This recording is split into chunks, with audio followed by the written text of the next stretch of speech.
Hello, this is Pat Walker at Mission Winners, and I'm making a video on selling too soon.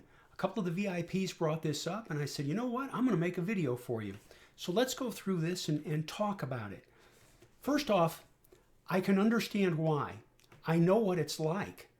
Is you think, gosh, I've got a profit, and oh man, I don't want it to disappear. I got to sell. I got to sell it.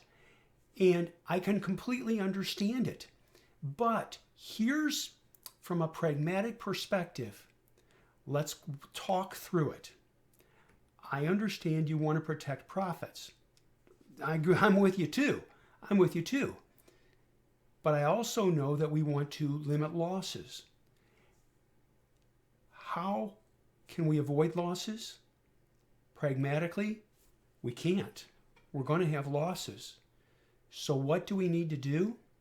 We've got to make sure that our profits are bigger than our losses. And again, I'm just being brutally blunt.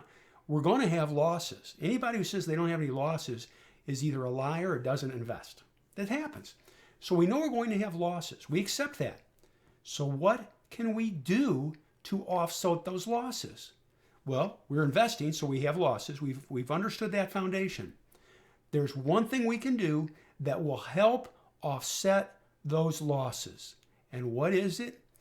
Have big profits. You can say, well, geez, that's easy. No, that's hard. Anybody who says it's easy is a liar. So what do we have to do? And we have to make ourselves do this. We have to let some shares work as long as we can. If we sell too soon, we have sabotaged ourselves and our plans and our goals. So we have to mentally make ourselves not sell too soon. You can say, Pat, I can't do that. That's too hard. I respect that. You're being honest. I like that. You got to be honest. We got to look at ourselves in the mirror. The biggest enemy we're going to find in the business isn't some person on the internet, and it's not your trading partners, and it's not somebody on the internet. It's the person we meet in the mirror every morning. That's a fact. I'm not kidding. You know what I'm talking about. You all know what I'm talking about. Same thing's true for me. I got to fix that guy I meet in the mirror every morning. So what do? We make our minds up. We know for a fact that we have to hang on as long as humanly possible to offset losses. But there's still a compulsion there. So here's the compromise that will help. And I've been there. I know what it's like. It's not like, hey, you never experienced this. Oh, no, gosh, no, I've experienced it. It used to drive me nuts until I finally got so mad that it's like, I got to fix this or I'm never going to get anywhere. I'll tell you this. I hate selling something and then it keeps going up and I can't find a way to get back in it. How do we alleviate it? And you know what I'm going to say, but I have to say it. Sell some of it into strength. Sell some of the stock into strength. Maybe 25%, maybe 30%, maybe 20%. Sell some on the way up. And think about what that does.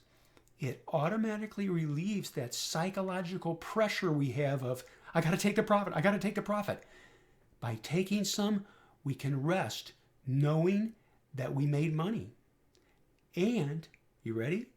We know because we lock some in, if it starts to fall, we can sell the rest for break even, and we still made money on the stock. Think about that. That's huge. It really helps us stay in control. So let's look at a few of these, okay? There's TSM.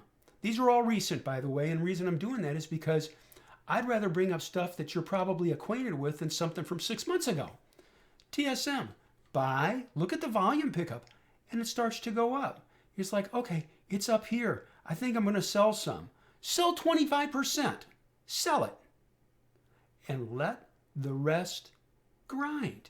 If it gets another weird place like here, sell another 25%. Okay? And then say to yourself, as long as this stock stays above the ADMA, I will not sell any more. Right here, it loses the ADMA. What do? Sell another 25%.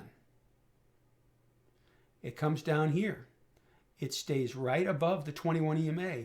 On this bar, it's right at the 21 EMA, but it didn't close below it. Dang close, but it didn't close below it. You make yourself stay with some. And then it starts to lift again. If it had lost the 21, you'd sell the rest. Take it off in 20 or 25% increments. There's an example. NIO, this is just great, but we won't get into that one because it's unusual, okay? Let's do Roku. You buy here, and it goes up. As long as it's going up, stay with it. You say, oh, look at this bar. This is a bad bar. Oh, look at this bar, Pat. This is a bad bar. It fell on less volume. Make yourself stay with some. Then finally, you get this gap up and reversal down. Wasn't on heavy volume, and you can say, that's pretty dang extended. I think I'll sell some. Sell 20%. Just 20%. If it loses the 8-day, sell another 20%. And it did. So you've still got 60% less.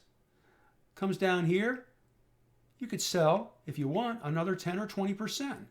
And you say to yourself, I've locked in profits, I've sold 60%, and if it starts to fall and lose the lows of these two bars, I will sell the rest.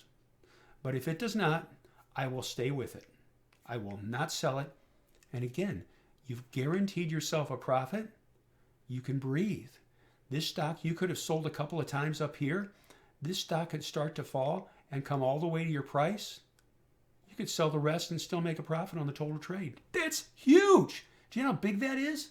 That's massive. Now you are in control. You're in control. Let's do this one because this one's really unusual. Okay, FUTU gaps up through these spots and we buy it, and it lifts, and you could say, I'm going to stay with it. I'll just ride with it until it gets weird. And if you look, this thing's just trending. Where's the first really scary bar? You can say, that's a scary bar. It's really not. Look at the low volume. It's above the 8. Where's the first kind of wicked bar? That bar. It gaps up, it runs up and reverses down on heavy volume. Sell a fourth. Sell a fourth. Sell half. Sell half of it. And then say to yourself, as long as that son of a gun stays above the 8-day, I'm not selling the rest. That's it. And it does. And you're still in it. You made yourself stay with it so that you can manage and ride that trend. Anyway, that works like a champ. Just make yourself do it. You're in control. Nobody else is. Run it that way. And again, by selling something in a strength, it can fall all the way to your price, and you still made money. It takes the pressure off. Be a machine. Let it trend on the 8-day. Let it trend on the 21 EMA. And also do this. This is for everybody. Use me as a resource. I'm there all the time. The only room I have open, folks, that I never close is our VIP room at Mission Winners. I don't close it. It's open all day. Nothing else is opened all day but our room. Use me as a resource and ask me questions, and I will answer them right. Well, you've seen me. I don't dawdle on these questions. Your priority. So anyway, I apologize this video is a little longer, but I wanted to lay it out really hard and fast. Make yourself do it. Nobody controls you but you. Let's do that. Let's do it. And I'll help every way I can. And I thank you.